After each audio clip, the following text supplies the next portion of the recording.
بالبداية الحمد لله على سلامتنا. جميل. سلامة أولادنا، والحمد لله عم نفرح بابننا وبنتنا بمعين. عمار فات من الباب، أنا قبل بعرفه طالب ونسيته. نسي لأنه من زمان، نحن بنتذكر المشاكس والشاطر كثير.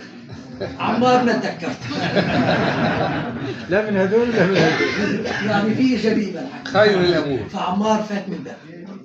بين جديته والتزامه، وأهم شيء عندي بين عنده كبير. وعنده طيب أصل. وعنده طيب مربى. فبيشرفني يكون صاحب. بارك الله فيكم. الله يسترك عليها. واجبكم هاي. نخلي لنا اياه. انتوا طلبتوا، الله اعطاني وانا اعطيته لعمار. الله اقل عطاياك. وتفرح بابنك ان شاء الله. الله يوفقكم ويهنيك. اهلا وسهلا. الله يديكم بالتوفيق يا اخي.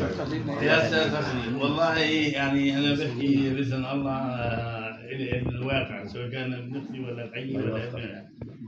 يعني اليوم الشباب اللي مثل عمار بجديه قلاله.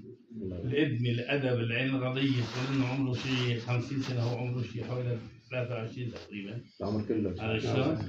هاي يعني كل اموره الحمد لله، تربيته وعلمه كل اموره تمام. يعني ما في عنده شغله قديك، عنده بيت بلبين وكرم وشغلات منها كله راح رزق. بس الرزق بحياته ما كان له مقياس بدور الانسان.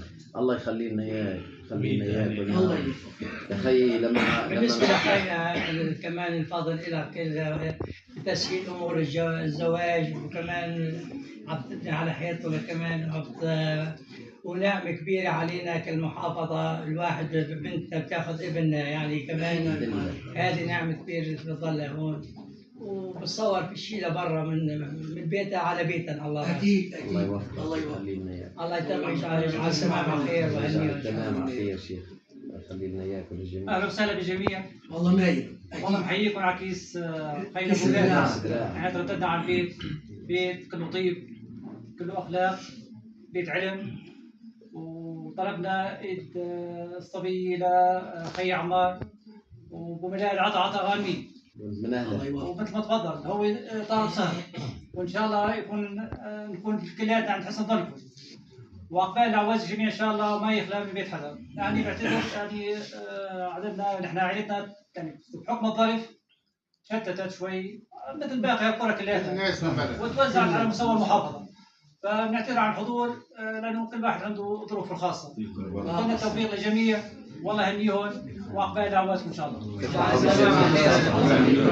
ونحن بنتشكر يلي ربى بالاساس اكيد. ويلي عطى.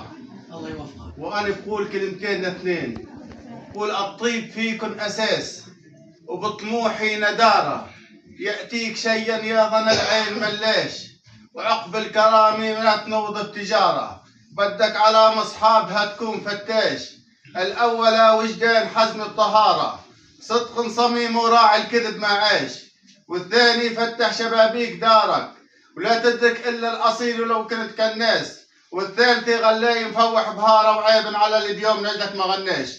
اي شيء بيخسر عمار نحن دفاعين. الله يهنيهم. حينا بيك. الله يديمهم الحمد لله. والله يهنيهم، يكتب لنا اياه.